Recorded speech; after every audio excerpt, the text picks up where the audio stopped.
So hope you all can see my screen. Yes. Okay. So today's topic is a little bit interesting topic where, just give me a second.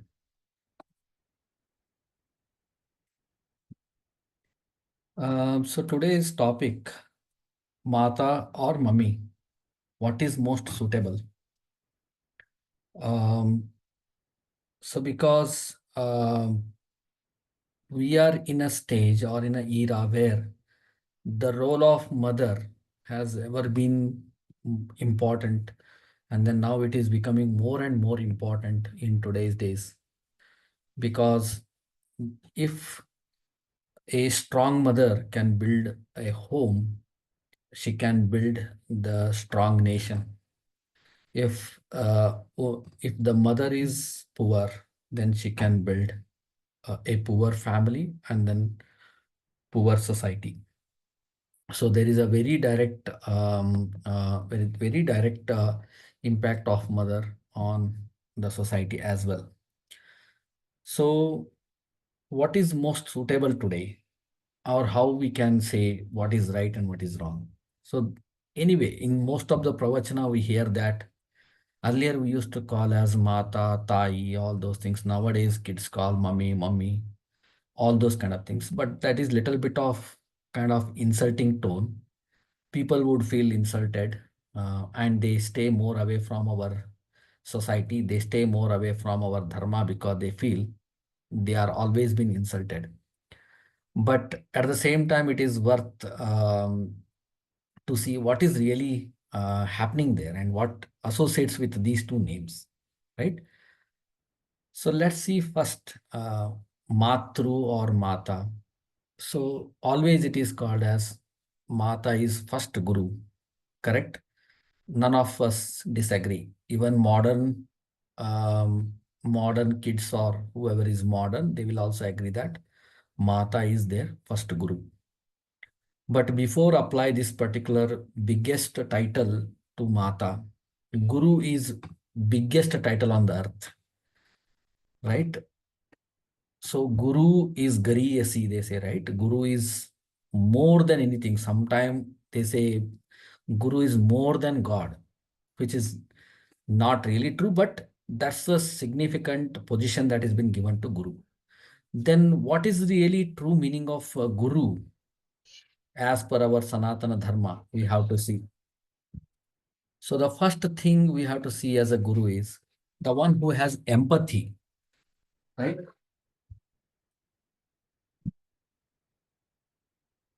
The Guru will give you empathize. So what is empathy, right? There are various types of empathy that are available. But if we have to understand in very simplistic way, so one who is motivational, always they motivate. They know your true soul power, even though many of them may not know 100% what is the true power of the soul, but still they try to meditate, understand, and then try to work very closely with their students, and then understand their true power, and then be motivational on the true power that they have, and then ensure that they remove the darkness of understanding that true power, and then try to bring them to the brightness. So that is where they are motivational. They build feelings. They teach you how to feel pain of others, how to feel if something going wrong in the society, how to feel for the self, like, okay, sometimes we don't know what is happening on us, and we are feeling that, we are thinking that nothing is happening to me, I'm all right, I'm good, I'm progressing. But then no, but the Guru will teach you how to know that particular feeling, whether it is right thing happening to you or wrong thing happening you. Again, that's where they bring you from darkness to the brightness. And then they will try to understand your mental state.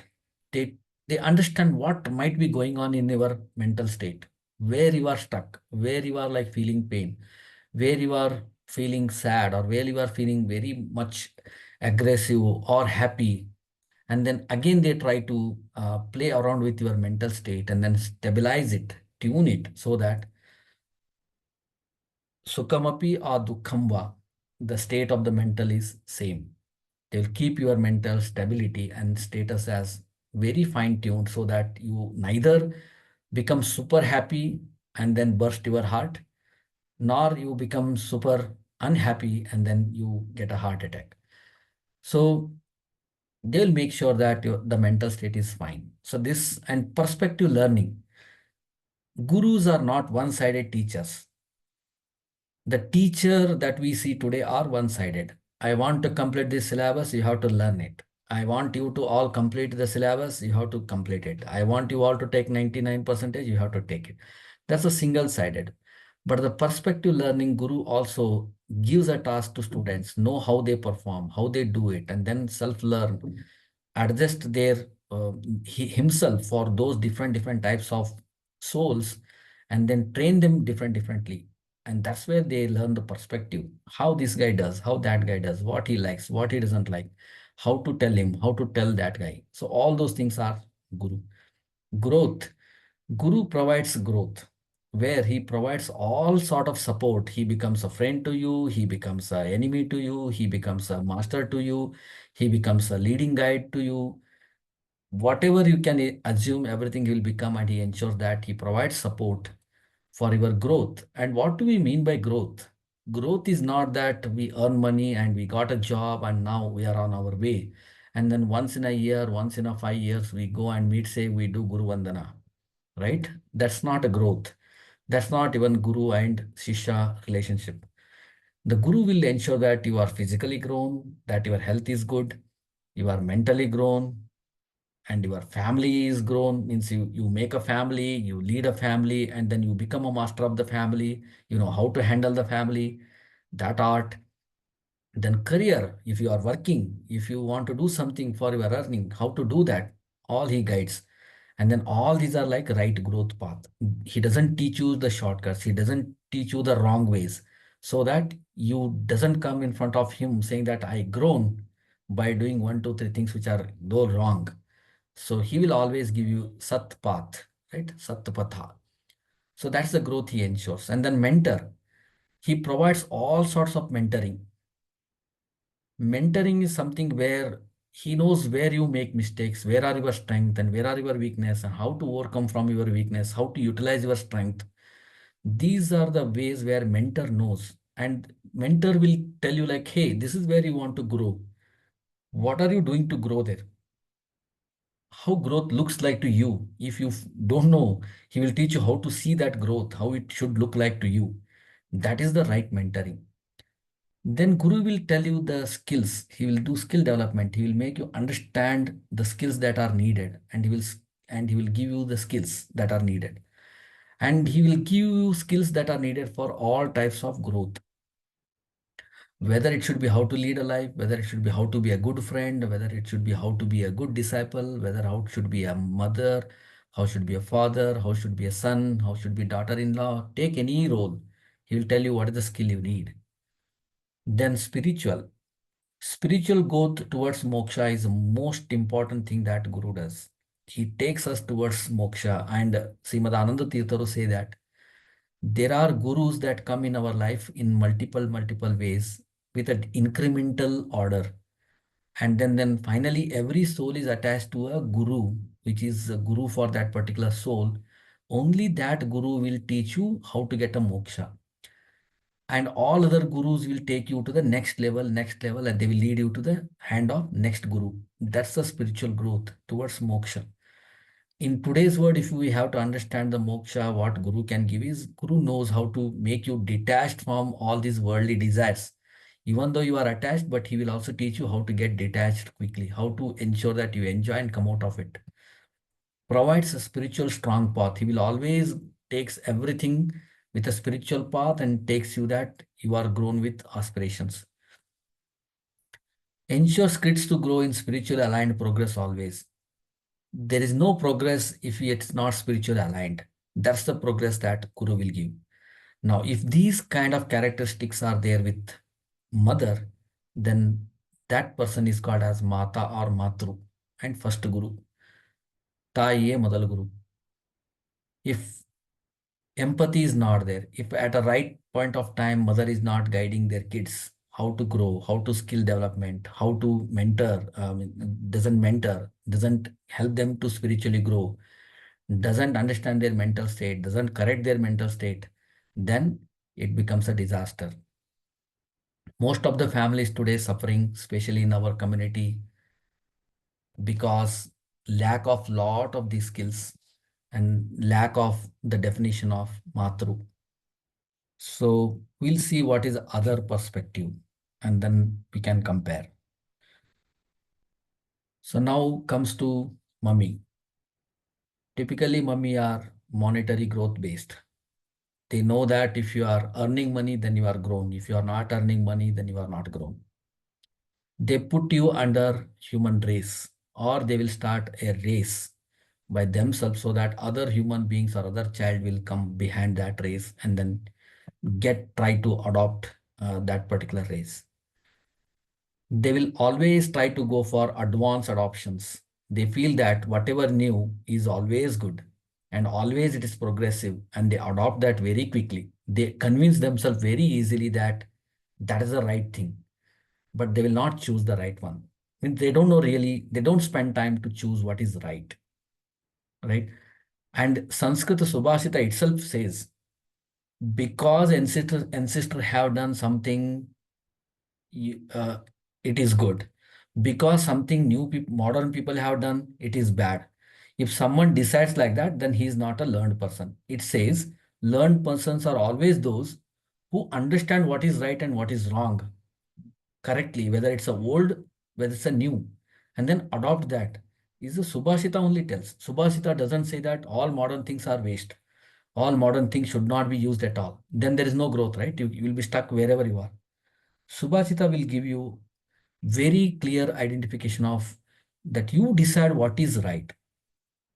If somebody is preparing their kid for IIM, you also start preparing your kid for IIM. That may not be right for you. It is not wrong or right, but that may not be right for your child, your kid's ability. Then you are like not a learned person, not a scholar. That's how Subhashita says. So advanced adoption versus choosing right. Never care for Jiva Jiva Bheda. These are the people who never care for Madhva Tattva, where it is Jiva Jiva Bheda. There are kids who want to be just lazy. They want to enjoy their life peacefully. There are some people who want to be like always aggressive. There are some people who want to do only physical stuff. There are some people who want to do only logical stuff. But mixing and matching and making sure that everybody runs for everything is something where it's a symbol of not caring Jiva Jiva Bheda. Then spiritual path is the least important. So always give preference to all other things, and then spiritual path is the least important. Sometimes it is not been aligned at all for any of the things that is been done in the life. Last but not least, self pride takes preference always. I care for my pride. I want my people or my kids to be like this. I don't care what happens to them. I don't care what happens to society. I don't care what happens to other kids. All I want is they should keep up my pride. So this is the last but not least. There could be many more. Just gathered few of these things so that we know what is the true definition of mummy.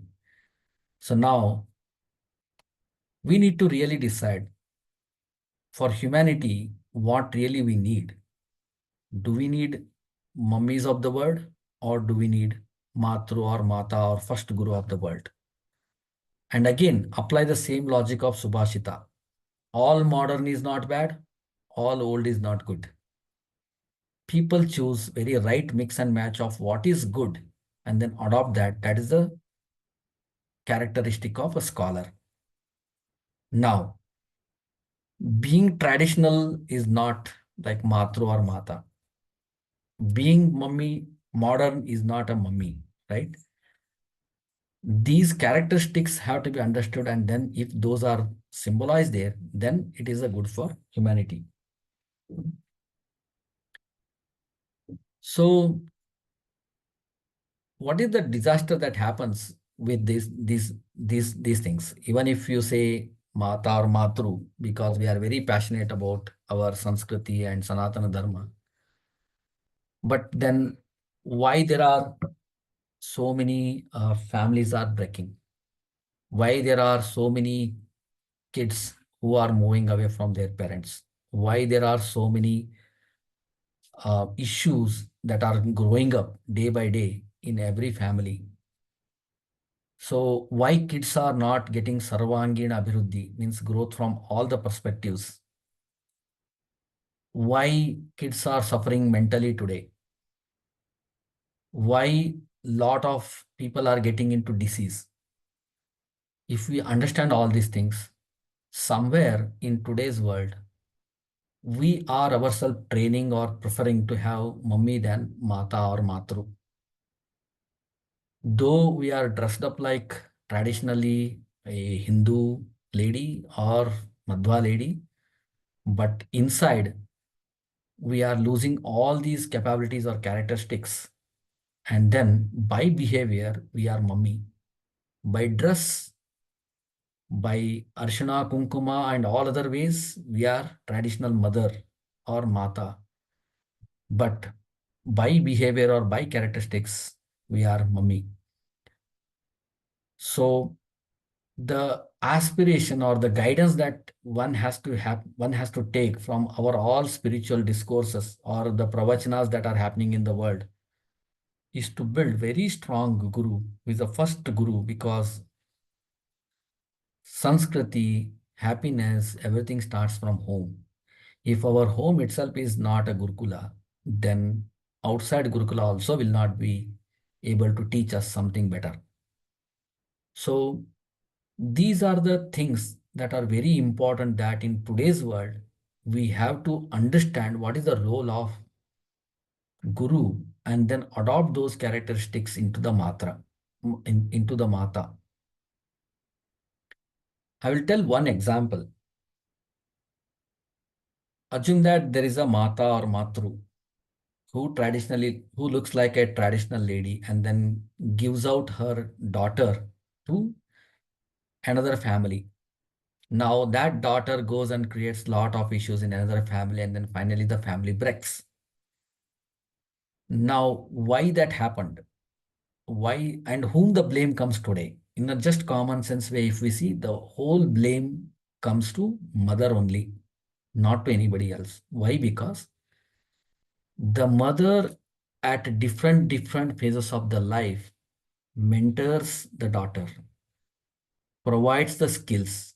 For example, if my daughter is not performing any cleaning activity at my home today, it's fine, it's my home.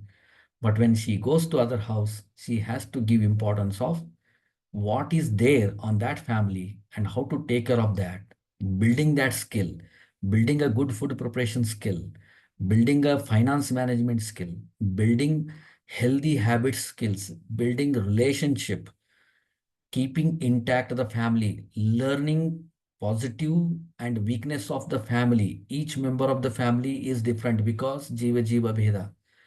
Understanding that everybody has plus and minus and accordingly operating that. This is the one of the precious skill which you will not even learn in any skill development program across the world. Even if you pay $1,000 or $10,000 per session, you will not get that skill. But mother has only capability to build that skill.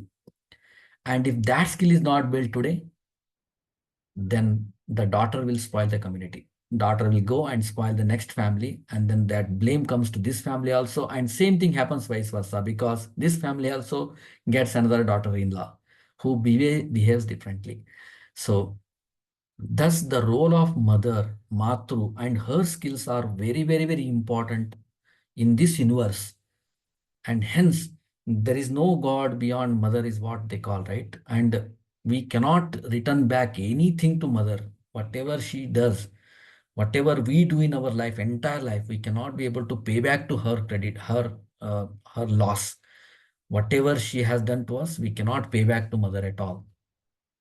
So with that thought, let us pray in God that let God build a very strong women's society in our community, through which the prosperity of Madhva tattvas, prosperity of the Brahmanatva, and then healthy and happy community would be developed.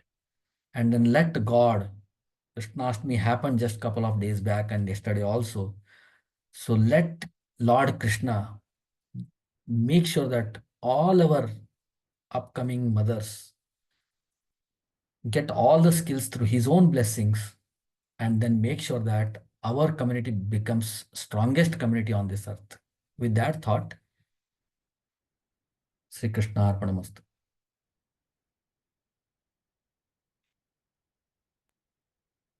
Yes, Krish, you can. Yes. Hari Sarvottama, Vayu Jivottama. Hari Sarvottama, Hari Vayu Jivottama. Sarvottama, श्रीमन्मध्वमते हरिपरतरः सत्यं जगत्तत्त्वतो श्रीमन्मध्वमते हरिपरतरः सत्यं सत्यं जगत्तत्त्वतो